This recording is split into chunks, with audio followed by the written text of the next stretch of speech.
Hello बच्चों, एक्राई AI में आप सभी का स्वागत है। मेरा नाम प्रियांक शर्मा। जैसा कि आप पीछे देख रहे हैं, आज हम पढ़ेंगे fact about human body. Human body से रिलेटेड आप लोगों ने देखा होगा, आपके एग्जाम में क्वेश्चन पूछे जाते हैं। आपको पता है हर एग्जाम में क्वेश्चन पूछा जाता है, तो आज हम इसी से रिलेटेड ही आप लोग और हम लोग इस बारे में पढ़ेंगे कि भाई ह्यूमंस में कौन सी बोन है सबसे बड़ी है, कौन सी बोन्स है वो सबसे छोटी है ना। और ब्लड के बारे में जानेंगे और भी ह्यूमन ऑर्गन्स के बारे में जानेंगे, जो मेन ऑर्गन्स हैं, जिससे आपके एग्जाम में एक आधा क्वेश्चन फंस ही जाता है। ठीक है ना, आप लोग सभी जानते हैं। अगर आप ये वीडियो देख रहे हो तो बेटा वीडियो को लाइक शेयर सब्सक्राइब करना ना भूले।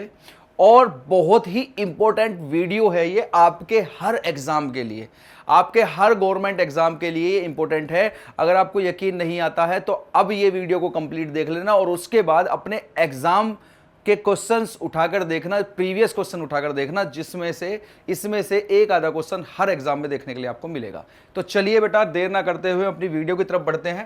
पहला है important fact about human body. बेटा यहां पर आप लोग देखोगे sir, largest and strongest bone पूछ लेता है वो। भैया बोन से रिलेटेड अगर क्वेश्चन पूछने लग जाए, अच्छा तो बेटा यहां पर हम थोड़ा पढ़ाई भी करते चलेंगे। कैसे सर? जैसे बोन के बारे में बात चल रही है तो बोन के बारे में ही हम थोड़ी सी बात करेंगे। सर अगर हम बात करें सर, टोटल हमारी बॉडी में बोन्स कितनी होती हैं? सर टोटल अगर बोन्स की बात करें तो टोटल बोन्स कितनी होती हैं बच्चे? आप कहोगे सर हमने 300 प्लस बोन्स भी देखी हैं और 206 बोन्स भी पढ़ी हैं। तो आप कहोगे सर जो एडल्ट होते हैं ना बच्चे, जो एडल्ट होते हैं उनके अंदर टोटल कितनी बोन्स होती हैं? 206। और जो बेटा एडल्ट नहीं है उनके अंदर अभी कितनी बोन्स है? जैसे नया बच्चा हुआ है, पैदा हुआ है अभी, तो बेटा उस बच्चे के अंदर कितनी बोन्स देखने के लिए मिलेंगी? 300 प्लस बोन्स देखने के लिए मिलेंगी। अब आप कहोगे कि सर क्या ये वाली बोन्स कहाँ चली जाती हैं, 206 कैसे बन जाती है? तो बेटा ये बोन्स आपस में जुड़ जाती हैं, जॉइंट हो जाती हैं और उसके बाद में कितनी बन जाती हैं? 206 बन जाती हैं। जैसे मैं एक एग्जाम्पल देता हूँ, आप लोगों ने नाम सुना होगा बेटा वर्टिब्रल कॉलम। वर्टिब्रल कॉलम क्या होता है भाई? वर्टिब्रल कॉलम आप कहोगे सर आपकी बैकबोन होती है। क्या होती है भाई? आपकी बैकबोन होती है वर्टिब्रल कॉलम। वर्टिब्रल कॉलम आपकी बैकबोन होती है और बैकबोन में अगर आप देखोगे जो बच्चा होता है उसके अंदर कितनी बोन होती है बेटा? 33 होती है। और अगर आप एडल्ट की बात करते हो, अगर आप किसकी बात करते हो बच्चे? एडल्ट की, तो उसके अंदर आपको 26 बोन देखने के लिए मिलेंगी। मतलब आपकी बैकबोन में जो एडल्ट होता है उसके पास में 26 बोन्स होती हैं और बेटा जो बच्चा होता है उसके अंदर 33 बोन्स होती है, 33 बोन्स होती है। तो इसका मतलब क्या है सर? ये जो बोन्स हैं, कितनी बोन्स हैं सर? ये जो 7 बोन है, ये 7 बोन क्या होती है बेटा? जुड़ जाती है और ये 26 हो जाती है। आप लोगों को ये वाली बात भी मालूम है कि सर जो हमारी बॉडी में बैकबोन होती है सर, उसके 5 पार्ट हमें देखने के लिए मिलते हैं। जब कभी हम स्केलेटल सिस्टम पढ़ेंगे बॉडी का, स्केलेटल सिस्टम में हम सारी बात करेंगे कि भाई हमारी ये जो स्कल है पूरा का पूरा, इस स्कल में कितनी बोन्स होती हैं, क्रैनियल कौन सी बोन्स होती हैं, फेशियल बोन्स, ईयर बोन्स, आपका स्टर्नम, आपकी रिब्स, आपका वर्टिब्रल कॉलम, ठीक है। और ये आपके लिम्स के बारे में बात करेंगे, सारी चीज़ों के बारे में बात करेंगे। बस अभी आप लोगों को ये जानना है कि sir largest and strongest bone कौन सी है बेटा? इसका नाम है फीमर। और ये कहाँ होती है बेटा? थाई में होती है। कहाँ होती है? ये आपकी थाई में होती है, ठीक है। ये आपकी बॉडी की लार्जेस्ट और स्ट्रॉन्गेस्ट बोन है। कौन सी बोन है बेटा?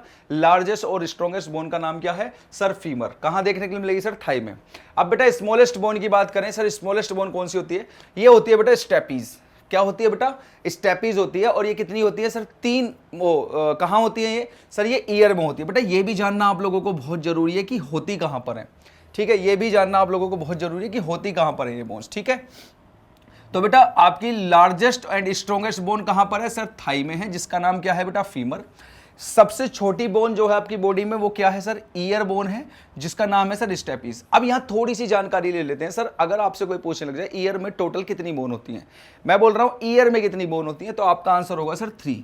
अब ईयर बताओ कितने हैं आपके? सर 2 ईयर हैं, तो कितनी बोन होगी बेटा? 6, ठीक है। एक होती है बेटा इसमें मेलस, एक होती है मेलस, एक होती है इनकस और एक होती है बेटा स्टेपीज। एक मेलस, एक इनकस, एक स्टेपीज। बेसिकली स्टेपीज जो होती है ना बच्चे, अगर आप लोग और भी ज़्यादा डीपली देखना चाहेंगे, अगर पूछने भी लग जाए तो जो स्टेपीज है बच्चे आप लोगों की, स्टेपीज ये बीच में होती है मेलस और इनकस के। मेलस और इनकस के ये बीच में होती है, ठीक है। तो सबसे छोटी बोन क्या है बेटा? स्टेपीज है, जो आपके कहाँ देखने के लिए मिलती है? आपके ईयर में देखने के लिए मिलती है। आगे चलते हैं। Volume of blood in human body. बेटा ह्यूमन बॉडी में कितना ब्लड होता है? भाई आप लोगों ने देखा होगा कि सर जो ब्लड है हमारा वो 5 to 6 लीटर ब्लड देखने के लिए मिलता है। 5 to 6 litre blood, 5 to 6 litre blood, ठीक है। तो ह्यूमन बॉडी में कितना ब्लड देखने के लिए मिला? 5 to 6 लीटर। थोड़ा ब्लड से रिलेटेड भी बात कर लेते हैं क्योंकि आपके एग्जाम में क्वेश्चन पूछ लेता है सर ब्लड। बेटा ब्लड से रिलेटेड अगर मैं बात करूं तो ब्लड क्या है, आपसे कोई पूछने लग जाए, ब्लड सेल है, ब्लड टिश्यू है, ब्लड ऑर्गन है, ऑर्गन सिस्टम का पार्ट है, क्या है ब्लड?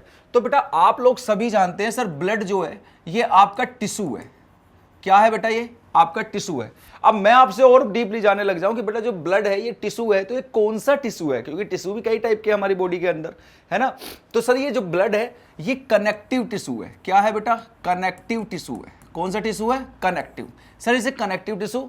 अच्छा अब एक और इंपॉर्टेंट बात, सर ब्लड जो है कनेक्टिव टिश्यू है, साथ ही साथ बेटा याद रखना जितने भी कनेक्टिव टिश्यू होते हैं, कनेक्टिव टिश्यू का काम क्या होता है सर? कनेक्ट करना। बेटा आप मुझे बताओ, मेरा ये हाथ है, इनके बीच में कौन सा टिश्यू होगा सर? कनेक्टिव टिश्यू होगा, कनेक्ट कर रखा है एक पोर्शन को दूसरे पोर्शन से। तो बेटा जितने भी कनेक्टिव टिश्यू होते हैं उनकी मैट्रिक्स कैसी होती है? मैट्रिक्स। मैट्रिक्स का मतलब है यहां पर कि इनका बनने का तरीका कैसा होता है, ये दिखते कैसे हैं? तो आप कहोगे सर ये हार्ड होते हैं। कैसे होते हैं? हार्ड। लेकिन आप मुझे एक बार बताओ, जो ये ब्लड है ये हार्ड है या लिक्विड फॉर्म में है? ये सॉलिड फॉर्म में है या लिक्विड फॉर्म में? आप कहोगे सर ये तो लिक्विड फॉर्म में है। किस में है बच्चे? ये तो सर लिक्विड फॉर्म में है। तो बेटा आप मुझे एक बात बताओ, अगर आपसे एग्जाम में पूछने लग जाए कनेक्टिव टिश्यू का एक्सेप्शनल क्या है, अपवाद क्या है, तो आप कहोगे सर कनेक्टिव टिश्यू का एक्सेप्शनल क्या है बेटा? ब्लड जो होता है वो कनेक्टिव टिश्यू का एक्सेप्शनल होता है। क्लियर? अब आप क्या कहोगे सर यहां पर बेटा ब्लड के अंदर आपको देखने के लिए मिलेगा सर प्लाज्मा देखने के लिए मिलेगा, ब्लड के अंदर आपको आरबीसी देखने के लिए मिलेगी, ब्लड के अंदर आपको डब्ल्यूबीसी देखने के लिए मिलेगी, ब्लड के अंदर आपको प्लेटलेट्स देखने के लिए मिलेंगी। ये सारी चीजें आपको कहां देखने के लिए मिलेंगी सर? ब्लड के अंदर ये सारी चीजें हमें देखने के लिए मिलती हैं। फिर इनके बारे में जब हम पढ़ते हैं, जब ब्लड पढ़ेंगे तो उसके बारे में हम पूरी चर्चा करेंगे, पूरी बात करेंगे। तो अभी हमारा क्या था सर? अभी हमारा पोर्शन था sir volume of blood human body कितना है सर? 6 लीटर। देखो इसका मतलब होता है कम ज्यादा मतलब, तो 6 लीटर 70 किलोग्राम एडल्ट में। Number of red blood cells, red blood cells बेटा कितने नंबर होते हैं रेड ब्लड सेल्स में? कितने नंबर होते हैं रेड ब्लड सेल्स के? किसके अंदर? ब्लड के अंदर। भाई आप मुझे एक बात तो बताओ, भाई आप मुझे एक बात तो बताओ, सर ब्लड के अंदर हमने क्या देखा? सर ब्लड के अंदर आरबीसी होती है ना? क्या होती है? आरबीसी, जिसे क्या बोलते हो? रेड ब्लड सेल्स या रेड ब्लड कर्पसल्स।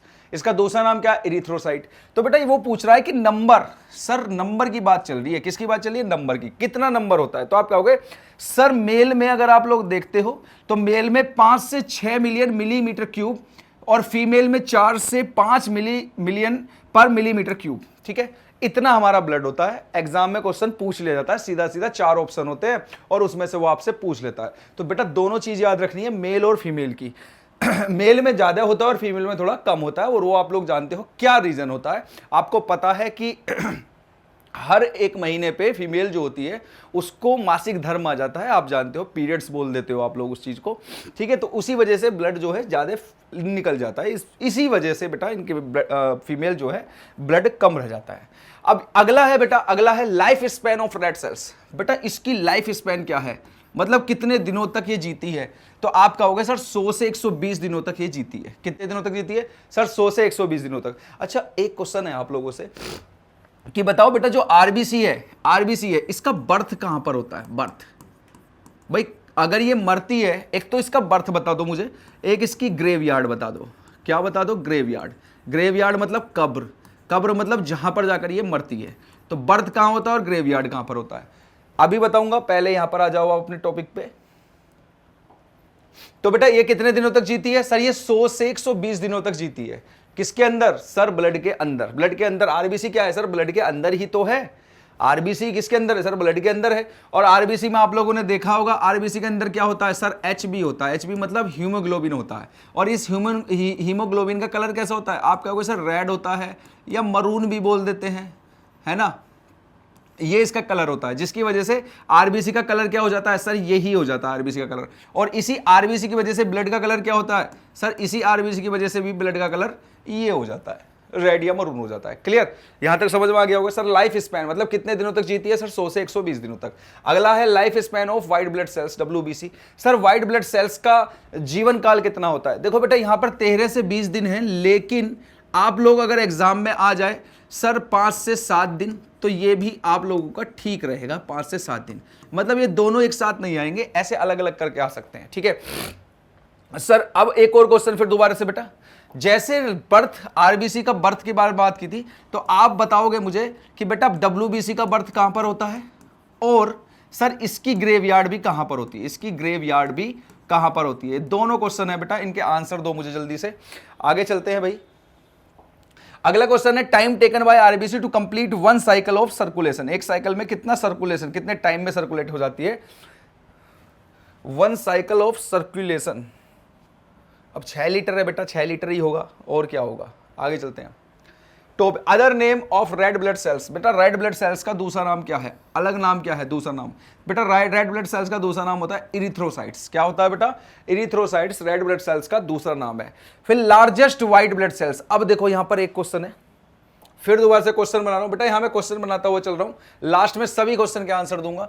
आपसे अगर कोई पूछने लग जाए कि बेटा आरबीसी ब्लड के अंदर आरबीसी के नंबर ज्यादा होते हैं या डब्ल्यूबीसी के नंबर ज्यादा होते हैं। और दूसरा क्वेश्चन है बेटा आरबीसी का साइज बड़ा होता है या बेटा डब्ल्यूबीसी का साइज बड़ा होता है। ये भी क्वेश्चन है बेटा आपके, एक ये क्वेश्चन है, एक ये क्वेश्चन है, एक ये क्वेश्चन है, ठीक है ठीक है, ये आपको बताना है।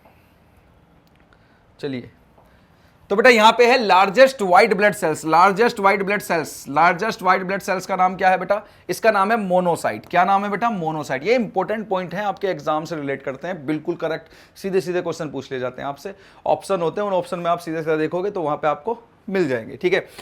स्मॉलेस्ट व्हाइट ब्लड सेल्स, किसकी बात चल रही है बेटा, स्मॉलेस्ट व्हाइट ब्लड सेल्स की। स्मॉलेस्ट व्हाइट ब्लड सेल्स का नाम क्या है बेटा, लिम्फोसाइट। स्मॉलेस्ट, देखो लार्जेस्ट व्हाइट ब्लड सेल्स का नाम monocyte, smallest white blood cells का नाम लिम्फोसाइट। क्लियर। चलिए आगे चलते हैं। आगे हु डिस्कवर्ड ब्लड ग्रुप। बेटा किसने ब्लड ग्रुप को डिस्कवर किया, आपका होगा कार्ल लैंडस्टीनर ने ब्लड ग्रुप को डिस्कवर किया। और उसने कितने टाइप के ब्लड बताए, उसने बताया एक तो होता है ए ब्लड ग्रुप, एक होता है बी और एक होता है बच्चे ओ।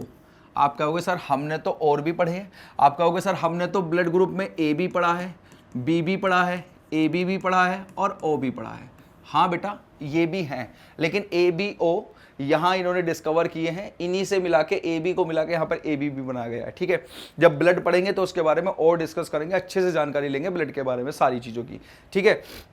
Blood platelets count. ब्लड बेटा कितनी होती है, आप कहोगे सर 1500 से 3500 माइक्रोलीटर।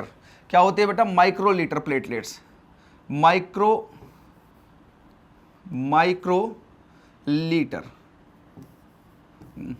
अरे माइक्रो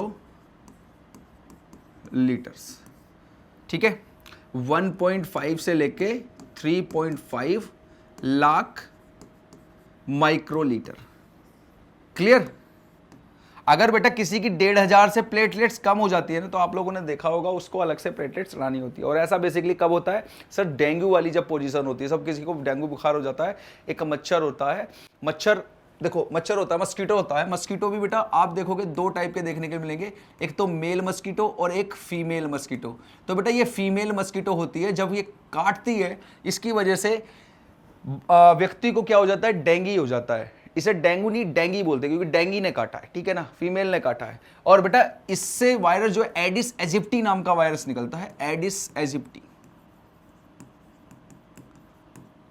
एजिप्टी नाम का वायरस निकलता है इससे, ठीक है। अब है हीमोग्लोबिन। बेटा हीमोग्लोबिन इंपॉर्टेंट बात है। हीमोग्लोबिन कितना होता है सर, अगर मेल में बात करें तो सर मेल में पर 100 सीसी में कितना होता है सर, 14 से 15 ग्राम, 14 से 15 जीएम, ठीक है। और बेटा फीमेल में 11 से 14 जीएम 100 सीसी में, ठीक है। ये सारी चीजें आप लोगों को याद करके चलनी है। चलिए आप लोगों को मैं क्वेश्चन के आंसर दे देता हूं। बेटा अगर आरबीसी के बर्थ की बात करते हो आप लोग, तो आरबीसी का बर्थ होता है आप लोगों का रेड बोन मैरो में। बेटा इसकी ग्रेवयार्ड कहां होती है, इसकी ग्रेवयार्ड होती है बेटा स्प्लीन में, ठीक है। अब एक क्वेश्चन है sir, birth red bone marrow में होता है, तो रेड बोन मैरो कहां होता है हमारे, किस ऑर्गन में होता है। तो आप कहोगे सर रेड बोन मैरो होता है हमारे बैकबोन में, वर्टिब्रल कॉलम में। और सर स्प्लीन, स्प्लीन कहां पर होता है बेटा? ये लीवर के ऊपर होता है, स्प्लीन लीवर के ऊपर होता है।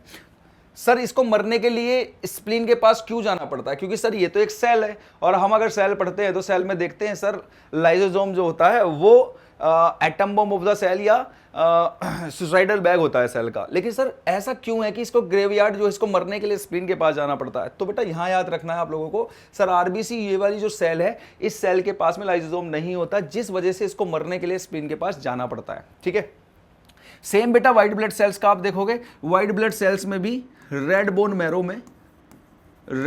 मैरो में बेटा इसका जन्म होता है। और बेटा इसकी ग्रेवयार्ड कहाँ है? सर इसकी ग्रेवयार्ड भी स्प्लीन में ही है। क्लियर? और सेम जो कंडीशन आरबीसी के पास है वही कंडीशन इसके पास है। सर आरबीसी क्या नाम है बेटा? एरिथ्रोसाइट। और बेटा इसका नाम क्या है डब्ल्यूबीसी का? ल्यूकोसाइट। ल्यूकोसाइट, ठीक है, इसका नाम क्या है बेटा? ल्यूकोसाइट। इसका नाम क्या है? ल्यूकोसाइट। क्लियर? अब देखो बेटा, अगर बात करें सर ब्लड के अंदर आरबीसी के नंबर ज्यादा है, डब्ल्यूबीसी के नंबर ज्यादा है, तो आप कहोगे सर ब्लड के अंदर आरबीसी के नंबर ज्यादा होते हैं। और अगर साइज की बात करें सर, आरबीसी का साइज बड़ा होता है डब्ल्यूबीसी का, तो आपका आंसर होगा सर डब्ल्यूबीसी का साइज, व्हाइट ब्लड सेल्स का साइज जो है वो बड़ा होता है। जिसमें अभी हम लोग पढ़ के आए हैं व्हाइट ब्लड सेल जिसका साइज बड़ा होता है उसे क्या बोलते हैं सर? मोनोसाइट बोलते हैं। क्या बोलते हैं बच्चे? मोनोसाइट्स बोलते हैं उसको। क्लियर? चलिए अगला है यूरिन। यूरिन से related sir pH of urine. PH क्या होता है बच्चे? पीएच क्या होता है? आप लोग मुझे एक बात बताओ, आप लोगों ने एक स्केल देखा होगा सर जिसे बोलते हैं पीएच स्केल। क्या बोलते हैं? पीएच स्केल बोलते हैं। सर ये एक मैं स्केल बना लेता हूं, यहां पर होता है 7, यहां होता है 6, यहां 5 नंबर, यहां 4 नंबर, यहां 3 नंबर, यहां 2 नंबर, यहां 1 नंबर और यहां पर 0। और यहां होता है बेटा 8, 9, 10, 11, 12, 13 और 14। तो इस तरीके से ये एक स्केल है, इसे बोलते हैं pH scale. PH scale, pH scale का मतलब क्या होता है बेटा? PH, potenz of hydrogen ion. Hydrogen ion, potenz of hydrogen ion मतलब हाइड्रोजन आयन की कितने कितनी पोटेंशियल है। तो बेटा यहां पर आप देखोगे अगर 7 है किसी का पीएच तो आप उसे क्या बोलते हो? सर ये तो न्यूट्रल है, न्यूट्रल है ये तो। ठीक है, अगर बेटा 7 से इधर अगर आप चलते हो, 7 से इधर चलते हो तो वो क्या होता है सर? बेस होता है। उसका नेचर कैसा होता है? बेस होता है। सर 7 से इधर चलते हैं तो उसका नेचर कैसा होता है? सर एसिडिक होता है। उसका नेचर एसिडिक होता है। वो बेसिक होता है या एसिडिक होता है? अब बताओ पीएच ऑफ यूरिन। यूरिन का पीएच कितना है? सर 6.5 से 8 होता है। मतलब सर 6.5 मतलब यहां से यहां तक इसका पीएच है, यहां से यहां तक इसका पीएच है कि नहीं है भाई? आप कहोगे हाँ सर। तो बेटा ये क्या है सर? ये एसिडिक भी हो सकता है और इसकी नेचर बेसिक भी हो सकती है। क्लियर? समझ में आई? सर स्लाइटली एसिडिक और बेसिक मतलब दोनों नेचर का आपका क्या हो सकता है? यूरिन हो सकता है। पीएच ऑफ ब्लड, बेटा ब्लड का पीएच कितना होता है? ब्लड का पीएच होता है बेटा 7.35 से 7.41। मतलब क्या है सर? 7.41। सर 7 पे तो न्यूट्रल है, न्यूट्रल से अब किधर जा रहा है ब्लड? इधर जा रहा है। मतलब इसका नेचर कैसा है ब्लड का? सर बेसिक है। और बेसिक भी कैसा? सर स्लाइटली बेसिक है, ज्यादा बेसिक नहीं है, स्लाइटली बेसिक है। Clear? Volume of semen, volume of semen, semen देखो बेटा 2 से 5 ml सीमन जो है पर इजैकुएशन पे निकलता है। 2 से 5 ml सीमन पर इजैकुएशन पे, ठीक है ना? ये याद रखना है आप लोगों को, 2 से 5। आगे चलते हैं भाई। अगला है normal sperm count. Normal sperm count कितने होते हैं भाई? 250 से 400 मिलियन पर इजैकुएशन। 250 से 400 मिलियन पर इजैकुएशन ये होते हैं बेटा स्पर्म। सर यहां पर बेटा सीमन है 2 से 5 ml और आप देखोगे सीमन में ही देखने के लिए मिलेगा आपको स्पर्म अंदर, स्पर्म काउंट तो बेटा 250 से 400 मिलियन पर इजैकुएशन। मेंस्ट्रुअल साइकिल, मेंस्ट्रुअल साइकिल बेटा कितने दिनों में आती है? सर 28 डेज में। आप लोगों को मालूम है ये किससे कनेक्ट है बेटा? पीरियड से कनेक्ट है। आप लोग जानते हैं कि बेटा हर फीमेल को हर मंथ एक पीरियड को गुजारना होता है जो 1 से लेकर 7 दिन तक का टाइम पीरियड होता है। तो ये वही है बेटा मेंस्ट्रुअल साइकिल 28 डेज। फिर है बेटा मीनोपॉज एज। अच्छा ये वाली एज, सर ये वाली एज क्या है? मीनोपॉज एज ये 45 से 50 ईयर। बेटा मीनोपॉज एज होती है जब कोई फीमेल होती है और फीमेल को मासिक धर्म या पीरियड्स होने कुछ समय के लिए बंद हो जाते हैं, तो उसे बोलते हैं मीनोपोज एज। आप देखोगे अगर अमेरिका की बात करते हैं हम लोग, तो ये मीनोपोज एज जो है ना बेटा, ये 47 से 52 है फीमेल के लिए। कहीं कहीं पर भारत में भी 43 से 45 भी देखने के लिए मिलती है एज, 45 से 47 भी देखने के लिए मिलती है। तो इसीलिए हम इसको ना एक फिक्स मान लेते हैं कि भैया 45 से 50 साल की जो एज है वो होती है मीनोपोज एज। मीनोपोज एज मैं आप लोगों को बता चुका हूं कि बेटा क्या होती है आपकी मीनोपोज एज। क्लियर? आगे चलते हैं। Blood clotting time. Blood clotting time बेटा, ब्लड कितनी टाइम में क्लोट हो जाता है? तो आप कहोगे सर 3 से 5 मिनट में। अच्छा, अब यहां एक क्वेश्चन बनता है भाई, बताओ कौन सा विटामिन है, कौन सा विटामिन है, किस विटामिन की वजह से ब्लड क्लोट होता है और वो विटामिन किस जगह पर बनता है? अगर आप लोगों ने मेरी विटामिन वाली वीडियो नहीं देखी तो प्लीज एक बार जाके विटामिन वाली वीडियो देख लो, आप लोगों के डाउट सारे क्लियर हो जाएंगे। और एक भी एग्जाम में ऐसा क्वेश्चन नहीं है अगर विटामिन से आया है तो आप छोड़ के आओ उसे, आप टिक करके ही आओगे। तो यहां पर बेटा अगर विटामिन की बात करें तो विटामिन होता है के, विटामिन के। और बेटा विटामिन के का नाम क्या है? मैंने आपको बताया था भाई, विटामिन के सर किससे रिलेट है? सर ब्लड से रिलेट है। और अगर ब्लड में कोई दिक्कत आ रही है तो क्या बनवाओगे आप जाकर पैथोलैब पर? आप कहोगे सर फाइल बनवाएंगे, तो फाइलोक्विनोन, फाइलोक्विनोन क्या बनवाओगे भाई? फाइल बनवाओगे ना आप, फाइल बनेगी ब्लड के लिए। तो विटामिन के इस तरीके से, विटामिन मैंने इसी तरीके से आप लोगों को याद करवाया वहां पर।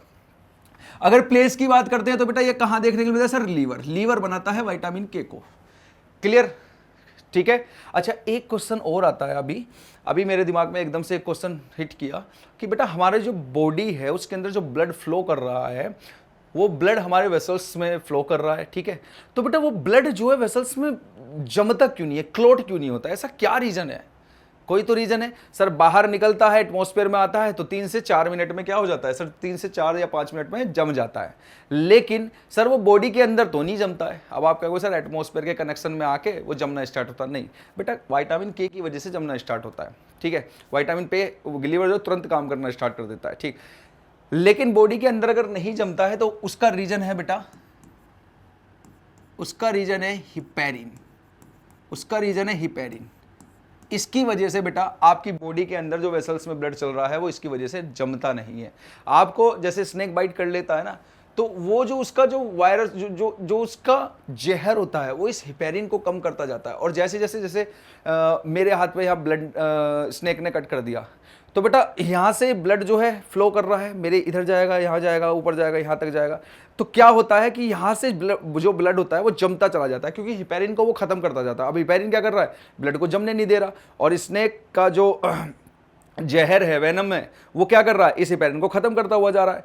तो इसी वजह से क्या बोलते हैं कि जब ब्लड, जैसे कोई स्नेक बाइट कर लेता है तो बेटा जहां पर बाइट किया उससे थोड़ा पीछे यहाँ पे टाइट से कपड़ा बांध लेना होता है, जिससे क्या है सर ब्लड का जो फ्लो है वो अब ब्लड जो है पीछे ना जा सके, जितना ब्लड आगे है वो आगे रह जाए, पीछे वाला ब्लड पीछे ना जा सके ब्लड, क्योंकि वो ये जो वेनम है ये ब्लड के साथ साथ पीछे जाएगा और पीछे जाएगा तो हिपैरिन क्या करता रहेगा? ब्लड को क्लोट करता रहेगा। और जहां जहां ब्लड क्लोट होता रहेगा वहां बॉडी का ऑर्गन क्या होगा? काम करना बंद करता रहेगा। और जैसे ही ये वेनम जो है पहुंच जाता है हार्ट के पास में तो बेटा वहां भी हिपैरिन है, हिपैरिन को खत्म करता जाएगा और ब्लड क्या है? जमता जाएगा। अब हार्ट पे अगर ब्लड जम गया तो हार्ट तो पंप कर रहा है, अब वो पंप करना क्या कर देगा? बंद कर देगा। अब पंप करना बंद कर देगा बेटा तो आप लोगों को पता है आदमी भी काम करना ही बंद कर देगा, आपका हार्ट गया, सब कुछ गया, ठीक है। तो ये है बेटा, तो ठीक है। तो ब्लड क्लोटिंग का टाइम क्या होता है? 3 से 5 मिनट का। ब्लड क्लोट आप लोगों को मालूम है, चोट लग जाती है, ब्लड बाहर निकलता है, थोड़ी देर बाद ब्लड क्या है? क्लोट हो जाता है, जम जाता है। वेट ऑफ ब्रेन, बेटा ब्रेन का वेट कितना होता है? सर 1300 से 1400 ग्राम ह्यूमन एडल्ट का जो ब्रेन है उसके ब्रेन का वेट होता है, ठीक है। सर नॉर्मल ब्लड प्रेशर क्या होता है? सर 120 से 80 mmHg होता है, 120 से 80 mmHg, ठीक है। आगे चलते हैं बेटा, आगे देखो universal blood donor, universal blood donor बेटा ओ। अब मुझे आप एक बात बताओ, अच्छा एक बात मैं ब्लड से रिलेटेड बात करता हूं आप लोगों से।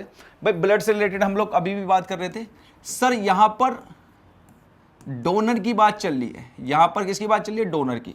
यहां पर एक्सेप्टर की बात चल रही है, यहां पर एक्सेप्टर की बात चल रही है। तो बेटा डोनर एक्सेप्टर, याद रखना बेटा ब्लड जो है, जैसे अगर मैं बोलूं ना कि किसी का ब्लड ग्रुप जो है, किसी का ब्लड ग्रुप ए है, मैंने बोला किसी का ब्लड ग्रुप क्या है भाई, ए है, तो बेटा ए ना दो टाइप के होते हैं, एक होता है ए पॉजिटिव और एक होता है ए नेगेटिव। किसी का ब्लड ग्रुप बी है तो बी दो टाइप के हैं, बी पॉजिटिव और बी नेगेटिव। एक किसी का ए बी है तो ये दो टाइप के हैं बेटा, ए बी पॉजिटिव और ए बी नेगेटिव। और ऐसे ही किसी का ओ है तो बेटा ओ भी दो टाइप के होते हैं, ओ पॉजिटिव और ओ नेगेटिव। अब यहां आप लोगों को एक चीज ध्यान रखनी है, जो पॉजिटिव होते हैं ना, जो पॉजिटिव होते हैं, पॉजिटिव ब्लड ग्रुप जो होता है वो पॉजिटिव और नेगेटिव दोनों को एक्सेप्ट कर सकता है, दोनों को एक्सेप्ट कर सकता है। लेकिन अगर कोई ब्लड ग्रुप नेगेटिव है ना, वो सिर्फ नेगेटिव को ही एक्सेप्ट करेगा, बस ध्यान रखना, नेगेटिव नेगेटिव को ही एक्सेप्ट करेगा, पॉजिटिव को एक्सेप्ट नहीं कर सकता। जैसे भाई किसी व्यक्ति का ब्लड ग्रुप है, ऐसे मान के चलो ए पॉजिटिव है, तो ये जो व्यक्ति है ना, इस व्यक्ति को पहले तो सबसे पहले कौन सा ब्लड चाहिए सर, ए वाला ब्लड चाहिए। कौन सा चाहिए सर, ए वाला ब्लड। ए वाला ब्लड दे दिया, अब ए वाला भी कौन सा सर, पॉजिटिव भी दे सकते हैं इसको और नेगेटिव भी, और साथ ही साथ कौन सा दे सकते हैं, साथ ही साथ कौन सा दे सकते हैं इसको, बताओ सर। ये व्यक्ति जो है ओ पॉजिटिव भी ले सकता है और ओ नेगेटिव भी ब्लड को एक्सेप्ट कर सकता है, मतलब पॉजिटिव और नेगेटिव दोनों को ले सकता है। पॉजिटिव वाला, नेगेटिव वाला सिर्फ नेगेटिव। अगर किसी का ए नेगेटिव है ना, तो वो कौन सा ब्लड लेगा सर, ए नेगेटिव लेगा या फिर ओ नेगेटिव लेगा, पॉजिटिव नहीं ले सकता वो। सेम यहां पर आ जाओ बेटा, जो ए बी पॉजिटिव होता है ना बच्चे, ए बी पॉजिटिव, ये सर ए बी पॉजिटिव को भी ब्लड को भी ले लेगा, ए बी नेगेटिव भी ले लेगा, ठीक है। साथ ही साथ सर ये ए पॉजिटिव भी ले लेगा, ये ए नेगेटिव भी ले लेगा, सर ये बी पॉजिटिव भी ले लेगा, ये बी नेगेटिव भी ले लेगा, सर ये ओ पॉजिटिव नेगेटिव दोनों ले लेगा। समझ आ रही है। और बेटा जो ए बी नेगेटिव होता है बच्चे, ए बी नेगेटिव, ये सर सिर्फ A B negative, A negative, B negative और ओ नेगेटिव, नेगेटिव को ही लेगा। तो अब मुझे बताओ एक्सेप्टर, यूनिवर्सल एक्सेप्टर कौन होगा sir, A B positive universal acceptor. देखो ए बी पॉजिटिव भी, ए बी नेगेटिव भी, ए पॉजिटिव भी, ए नेगेटिव भी, B positive, B negative, O positive negative, मतलब सबको ले लेगा। सब किसी का भी ब्लड ग्रुप होगा, किसी का अगर blood group A B positive है तो वो सारे के ब्लड ग्रुप जितने भी है उन सबका ब्लड ग्रुप को एक्सेप्ट कर लेगा। ठीक है, समझ में आ गई। अब सर यूनिवर्सल डोनर, तो एक्सेप्टर क्या होगा सर, ए बी। अब ए बी में भी क्या होगा बेटा, पॉजिटिव। ए बी में भी क्या होगा बच्चे, पॉजिटिव होगा। अगर डोनर की बात करें सर, डोनर ओ, तो ओ बेटा एक ऐसा ब्लड ग्रुप है, ओ जो है ओ पॉजिटिव होता है, ओ नेगेटिव होता है। अब मुझे एक बात बताओ सर, ये नेगेटिव जो है सर, ए पॉजिटिव को और ए नेगेटिव को, अगर मैं बात करूं सर ए पॉजिटिव और नेगेटिव की, तो ओ नेगेटिव तो बेटा दोनों को दिया जा सकता है, पॉजिटिव को भी नेगेटिव को भी। सर किसी का blood group A B positive और नेगेटिव, तो सर ये ओ नेगेटिव भी आएगा। देखो यहाँ पे दिखा देता हूँ मैं आप लोगों को, आप लोग भी कहोगे सर किसी का ब्लड ग्रुप ओ पॉजिटिव है, अरे किसी का ब्लड ग्रुप ए पॉजिटिव है, तो वो किसको ले सकता है, ए पॉजिटिव नेगेटिव, साथ ही ओ पॉजिटिव नेगेटिव। किसी का ए नेगेटिव है तो सर ए नेगेटिव ओ नेगेटिव। किसी का ए पॉजिटिव है, वो बी पॉजिटिव है, सर बी पॉजिटिव नेगेटिव दोनों को, ओ पॉजिटिव नेगेटिव दोनों को एक्सेप्ट कर सकता है। एक्सेप्ट कर रहा है ना भाई। और सर बेटा अगर बात करें सर बी नेगेटिव की, सर बी नेगेटिव को ले सकता है, ओ नेगेटिव को। ठीक है, ए बी वाला मैंने आप लोगों को बता ही दिया है। और सर अगर बात करें ओ पॉजिटिव की, तो O positive sir O positive को भी ले सकता है और ओ नेगेटिव को भी ले सकता है। बस ये ओ पॉजिटिव नेगेटिव को ले सकता है। और ओ नेगेटिव सर ये सिर्फ ओ नेगेटिव को, इसलिए इसे रेयरेस्ट ब्लड ग्रुप बोला जाता है, क्योंकि बेटा ये ओ नेगेटिव जो है, ओ नेगेटिव देखो भाई, ओ नेगेटिव यहाँ भी है, यहाँ भी है, यहाँ भी दे रहा है, यहाँ भी दे रहा है, यहाँ भी दे रहा है, यहाँ पर भी दे रहा है। इधर देखोगे बेटा यहाँ पर भी ओ नेगेटिव है, यहाँ पर भी ओ नेगेटिव। मतलब ओ नेगेटिव ऐसा ब्लड ग्रुप है जो किसी को भी दिया जा सकता है, इसीलिए इसे ओ नेगेटिव यूनिवर्सल डोनर बोला जाता है। ओ नेगेटिव को यूनिवर्सल डोनर बोला जाता है। ये बात आप लोगों को याद रख के चलनी है। क्लियर? अरे समझ में आई बात, नहीं आई? हाँ सर आ तो गई है समझ में। अब आ जाओ यहाँ नॉर्मल बॉडी, देखो यहाँ यूनिवर्सल ब्लड डोनर। तो अब आप क्या कहोगे सर, ओ तो है लेकिन ओ में भी क्या है, ओ में भी sir negative.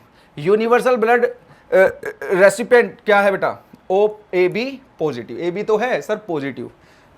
Normal body temperature 37 degree Celsius. 37 degree क्या होता है भाई, सेल्सियस होता है, या फिर 98 डिग्री फ़ारेनहाइट मान लेते हैं। 97 पॉइंट समथिंग होता है, लेकिन हम 98 डिग्री फ़ारेनहाइट मान लेते हैं नॉर्मल बॉडी टेम्परेचर।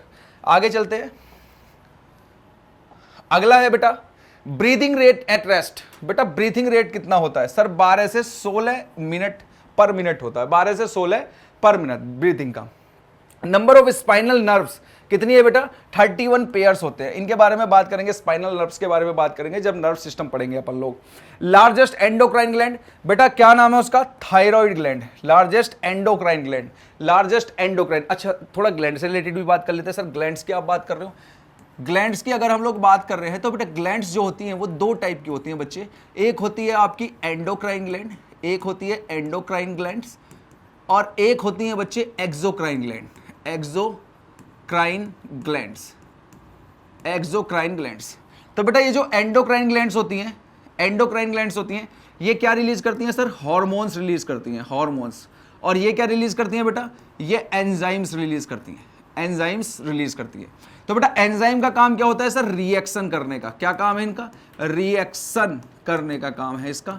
और बेटा हार्मोन, हार्मोन क्या होते हैं सर? ये ब्लड में डाइल्यूट होते हैं। किस में डाइल्यूट होते हैं सर? ये ब्लड के अंदर डाइल्यूट होते हैं, ठीक है। इसकी वजह से बेटा आप कभी गुस्सा हो जाते हो, दुखी हो जाते हो, आपकी बॉडी, आप कहने लग जाओ कि सर किसी का वेट जो है वो किसी का मेटाबॉलिज्म ठीक से काम नहीं कर रहा है, किसी को स्लीप साइकिल नहीं हो रही है, ये सब हार्मोन। सर कोई डिप्रेशन में जा रहा है, हार्मोन। सर किसी की हाइट में दिक्कत आ रही है, तो आपने जब एक ग्लैंड होती है जिसे मास्टर ग्लैंड बोलते हैं, पिट्यूटरी ग्लैंड है ना, उसकी वजह से वो हार्मोन रिलीज करती है, जिसकी वजह से आपकी हाइट छोटी बड़ी या उसी टाइप में सिस्टम, मतलब जो भी है वो पिट्यूटरी ग्लैंड के हार्मोन से पिट्यूटरी ग्लैंड से निकलने वाले हार्मोन की वजह से आपकी हाइट डिपेंड करती है। तो यहां पर बेटा ग्लैंड है सर एंडोक्राइन ग्लैंड। अगर एंडोक्राइन ग्लैंड की बात कर रहे हो तो बेटा यहां पर बहुत सारी ग्लैंड होती हैं, जिसमें जो सबसे बड़ी ग्लैंड है यहां पर आप लोग देखोगे, सबसे बड़ी ग्लैंड का नाम क्या है भाई? थायराइड। Thyroid gland. क्या नाम है? Thyroid gland, thyroid gland, thyroid gland. क्या नाम है भाई? थायराइड ग्लैंड, ठीक है। और बेटा एक्सोक्राइन ग्लैंड, एक्सोक्राइन ग्लैंड जो सबसे बड़ी ग्लैंड है उसका नाम है बेटा लीवर। लीवर, आप कहोगे सर लीवर भी ग्लैंड है? हाँ बेटा लीवर भी ग्लैंड होती है। लीवर भी क्या है? आपकी ग्लैंड होती है, जो सबसे बड़ी एक्सोक्राइन ग्लैंड मानी जाती है। और सबसे बड़ी एंडोक्राइन ग्लैंड है बेटा थायराइड ग्लैंड। कौन सी ग्लैंड है? थायराइड ग्लैंड है। जब ग्लैंड के बारे में बात करेंगे तो और अच्छे से खुल के बात करेंगे। एक्सोक्राइन ग्लैंड्स भी बताऊंगा कौन कौन सी हैं, एंडोक्राइन ग्लैंड्स भी बताऊंगा। बेटा एंजाइम, ये जो एक्सोक्राइन ग्लैंड है, एंजाइम एंजाइम को रिलीज करती है। और एंजाइम क्या करते हैं सर? रिएक्शन करते हैं। किस में रिएक्शन करते हैं सर? फूड में रिएक्शन करते हैं। अब मुझे एक बात बताओ, अगर ये एंजाइम अगर ब्लड से टच हो जाए या ब्लड में आ जाए तो ब्लड में क्या कर देंगे सर? ये रिएक्शन कर देंगे और ब्लड में इन्फेक्शन फैल जाएगा। इसीलिए एंजाइम कभी भी ब्लड से टच नहीं होते हमारी बॉडी में। और हार्मोन जो है ब्लड में डाइल्यूट होते हैं, ब्लड में डाले जाते हैं, ठीक है, ब्लड में चले जाते हैं। ये इनके बारे में और बात करेंगे। और एक बेटा एंडोक्राइन ग्लैंड, एक होती है एक्सोक्राइन, और एक होती है बेटा मिक्स्ड ग्लैंड, मिक्स्ड ग्लैंड। एक होती है बच्चे मिक्स्ड ग्लैंड। अब ये जो मिक्स्ड ग्लैंड होती है ना सर, ये दो काम करती है। ये एंडो वाला काम भी, एंडोक्राइन वाला भी काम करती है सर, ये एक्सोक्राइन वाला भी काम करती है। और सर ये हार्मोन भी रिलीज करती है और ये सर एंजाइम भी रिलीज करती है। सर हार्मोन और एंजाइम दोनों चीज़ों को रिलीज करती है। तो सर इस ग्लैंड का नाम क्या है? नाम ही बता दो। तो बेटा इसे बोलते हैं pancreatic gland, pancreatic gland, pancreatic gland. क्या नाम है? पैनक्रियाटिक। जब ये एंडोक्राइन की तरह काम करती है तो दो हार्मोन रिलीज करती है। एक होता है बच्चे आपका इंसुलिन, एक होता है इंसुलिन, और एक होता है ग्लूकेगोन, ग्लूकेगोन। और अगर ये बेटा एक्सोक्राइन की तरह काम करती है तो इसका काम क्या होता है? ये 3 टाइप के एंजाइम रिलीज करती है। एंजाइम जो बेटा खाने को डाइजेस्ट करने के काम में आता है। आप देखोगे फाइनल डाइजेशन आपके स्मॉल इंटेस्टाइन में होता है, तो वहां पर पैनक्रियाटिक ग्लैंड से रिलीज होते हैं 3 टाइप के एंजाइम। तो कौन कौन से होते हैं सर? अमाइलेज होता है, अमाइलेज होता है, लाइपेज होता है, और बेटा ट्रिप्सिन, ट्रिप्सिन। ये 3 टाइप के एंजाइम होते हैं जो रिलीज करती है ये, ठीक है। तो एंजाइम भी रिलीज कर रही है और हार्मोन भी रिलीज कर रही है, तो इसे बोलते हैं मिक्स्ड ग्लैंड। अदरवाइज 2 टाइप की ग्लैंड यहाँ एंडोक्राइन ग्लैंड, एक्सोक्राइन ग्लैंड आपको देखने के लिए मिलेगी, ठीक है।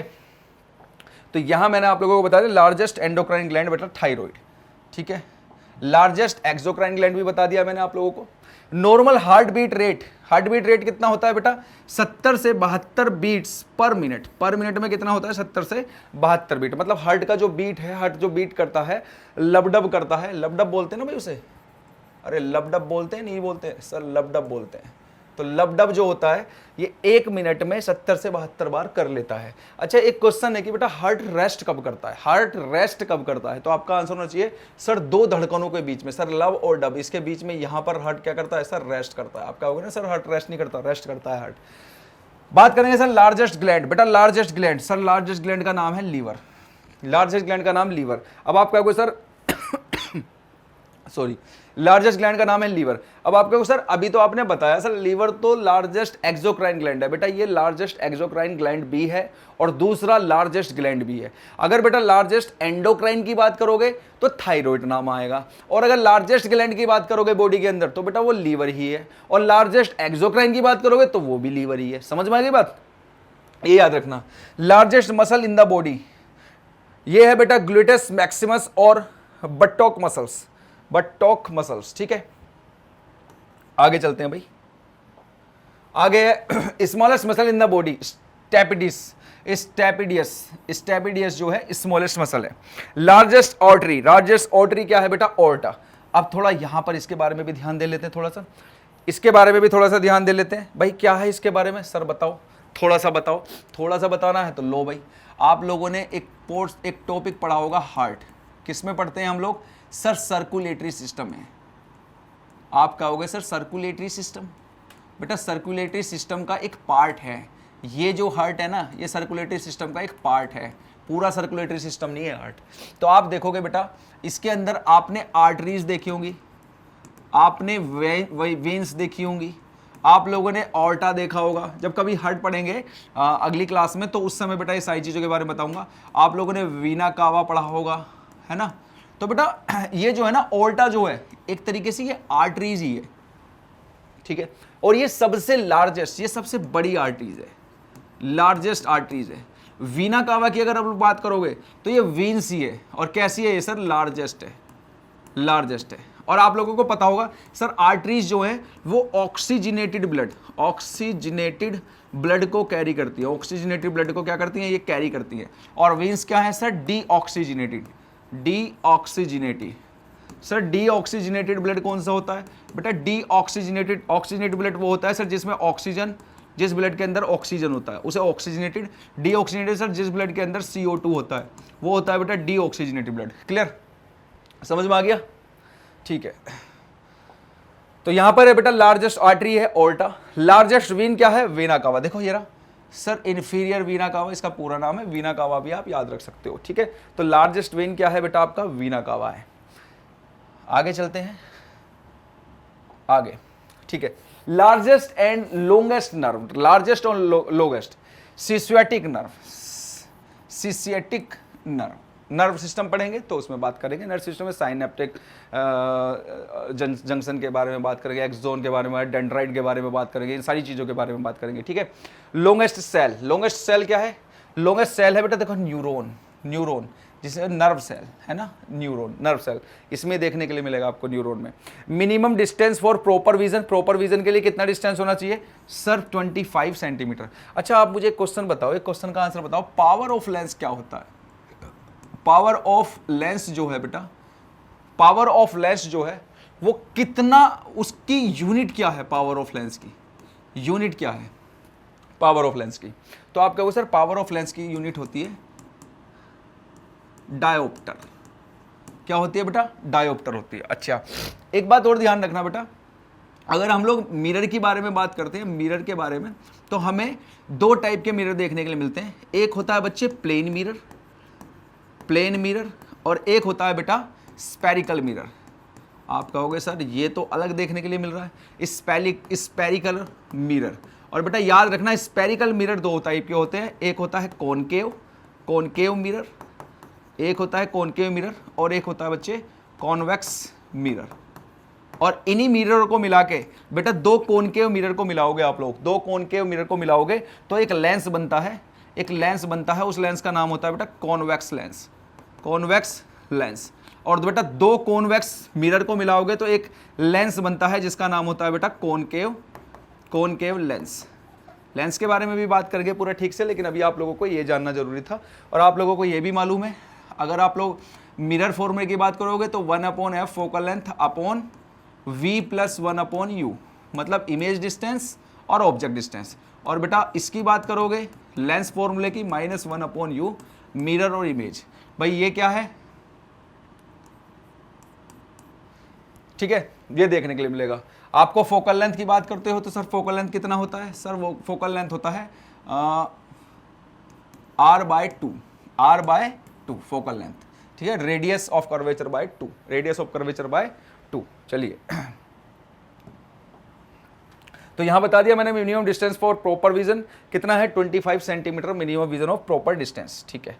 चलिए भाई अगला देखते हैं। अगला, हाँ, पल्स रेट क्या होता है बेटा, 72 पर मिनट, 72 मतलब 70 से 72 पर मिनट जो है आपका क्या है भाई, पल्स रेट है। थिनिएस्ट स्किन, सबसे थिन स्किन कौन सी है आपकी बॉडी में, तो आप बोलोगे आईलिड्स। आईलिड्स जो है आंखों की, ये आईलिड्स जो होती है सबसे पतली स्किन होती है। अच्छा मैं आप लोगों से बोलूं कि आपकी बॉडी का सबसे लार्जेस्ट ऑर्गन क्या है, बॉडी का सबसे largest organ, bodies largest organ अगर बात करूं, बॉडीज लार्जेस्ट ऑर्गन क्या है बेटा, तो आपका आंसर होगा सर स्किन। आपका होगा सर स्किन ऑर्गन होती है क्या, हाँ बेटा स्किन जो है ऑर्गन होती है और ये बॉडी की लार्जेस्ट ऑर्गन है, ठीक है। सर थिनियस्ट स्किन आईलिड, ठीक है। वेट ऑफ हियर, बेटा ये हियर नहीं है, हेयर है, ये गलत प्रिंट हो गया है। वेट ऑफ हेयर, बेटा बालों का वेट कितना होता है 200 से 300 ग्राम, 200 से 300 ग्राम बालों का रेट होता है। अच्छा आप लोगों ने देखा होगा कुछ कस्बों में कुछ बाल खरीदने वाले आते हैं, वो बाल खरीदते हैं कि भाई 6,000 रुपये किलो बाल, 7,000 रुपये किलो बाल। अब आप कहोगे सर ये तो बहुत ही अच्छा बिजनेस है, 6,000 रुपये किलो बाल, 7,000 रुपये किलो बाल। हम सैलून की दुकान पे चले जाते हैं, वहाँ पर जाते हैं और वहाँ पर जाकर सर बालों को इकट्ठा करते हैं, ले जाके अपने उसे बेच देंगे, तो बहुत ही बढ़िया बिजनेस है। लेकिन बेटा वो बाल जो खरीदते हैं ना, वो बाल खरीदते हैं लेडीज़ के बाल, और लेडीज़ के भी कौन से बाल, ऐसे नहीं छोटे मोटे बाल, जो बाल अपने आप टूटे हैं या कंघी करते हुए जो बाल निकलते हैं, उनमें भी सीधे बालों को वो देखते हैं, वो लेते हैं। तो अब क्या होगा सर ये नया काम बता रहे हो, अब किस किस लेडीज़ के बालों को हम चुगते फिरेंगे। तो मैं बस ऐसे ही बताया थोड़ा जानकारी के लिए, है ना। कभी कभी हम सोचते हैं जब हम बच्चे थे, छोटे थे, तो हमारे दोस्त लोग या हमारे बड़े हमसे पूछते थे, हाँ भाई बताओ तुम्हारे सर पे कितने बाल हैं। तो हम कभी कभी बचपना था, बच्चे थे, तो बालों को गिनने लग जाते थे, 1 2 3, है ना, ऐसे करके कभी कभी। हाँ मुझे मालूम है कि भाई कुछ बच्चे, मतलब 90% बच्चों ने तो ऐसा नहीं किया होगा, मतलब 90% के 99% बच्चों ने ऐसा नहीं किया होगा। 1% बच्चे ऐसे रहे होंगे जिन्होंने सोचा होगा चलो नादानी थी, बचपन था, और बचपन यही तो होता है, नादानियाँ होती है, तो सोचा होगा कि चलो गिन के देख लेते हैं। फिर बाद में पता लगा कि भैया ये तो गिने नहीं जाएंगे, एक काम करो बोल दो जितने आसमान में तारे हैं उतने हमारे सर पे बाल हैं, ऐसे तो बोलते थे। लेकिन बेटा बालों का पता नहीं है कितने बाल होते हैं सर पर, लेकिन ये पता है कि कितने ग्राम हो सकते हैं सर, 200 से 300 ग्राम हो सकते हैं। अब एक फिर दोबारा से दिमाग मारा होगा आपके, सर उनके कितने ग्राम होंगे जिनके ऊपर से यहाँ से बाल उड़े रहते हैं, साइड साइड बाल होते हैं। तो बेटा ये कुछ चीज़ें ऐसी होती हैं जो अलग रहती हैं, फिक्स नहीं रहती हैं, तो उन चीज़ों को ज़्यादा वो मत सोचना। तो कभी सोचने लग जाओ सर ने ये तो बताया ही नहीं कि भाई कि सर जिनके सर पे बाल ही नहीं होते। तो मैंने बोला है कि बेटा जिसके सर पे बाल हैं उनसे रिलेटेड बात कर रहा हूँ मैं। 200 से 300 ग्राम बाल होते हैं। जैसे मैं अगर अपने सर के बालों की बात करूँ तो मैं इन्हें अगर कटवाता हूँ तो कटवाने के बाद मुझे लगता है कि 200-250 ग्राम बाल होंगे मेरे, ठीक है। तो ये इससे रिलेट करता है, ठीक है भाई। कभी आप लोग अलग ही फील्ड में चले जाओ। तो चलिए बेटा यहाँ पर ह्यूमन से रिलेटेड जो भी इंपॉर्टेंट पोर्शन था, जो भी इंपॉर्टेंट बातें थी, मैंने आप लोगों को सारी बता दी हैं, मेन पॉइंट्स बता दिए। अदरवाइज़ हमारी क्लास तो चल ही रही है, आप जानते हो हमारी क्लास पूरी तरीके से चल रही है, और हम आपके लिए एग्ज़ाम ओरिएंटेड ही सारी चीज़ों को लेकर आ रहे हैं। अगर आप लोग हमारी वीडियो को देखते हो तो यकीन करो आपके एग्ज़ाम में क्वेश्चंस नहीं जाएंगे कई बार। आपका बस काम ये है, वीडियो को लाइक करो, शेयर करो, सब्सक्राइब करो ज़्यादा से ज़्यादा, जिससे हमारा हौसला बढ़े और हम और अच्छी वीडियोज़ और आपके एग्ज़ाम ओरिएंटेड चीज़ों को यहाँ प्रेजेंट कर सकें, ताकि आप लोग अपने एग्ज़ाम को अच्छे से क्रैक कर सकें, ज़्यादा से ज़्यादा मार्क्स लेकर आ सकें, ताकि मेरिट में आपका ऊपर ही नाम रहे। तो चलिए बेटा फिर मिलते हैं नेक्स्ट क्लास में नेक्स्ट टॉपिक के साथ। तब तक अपना ध्यान रखो, पढ़ाई करते रहो। जय हिंद।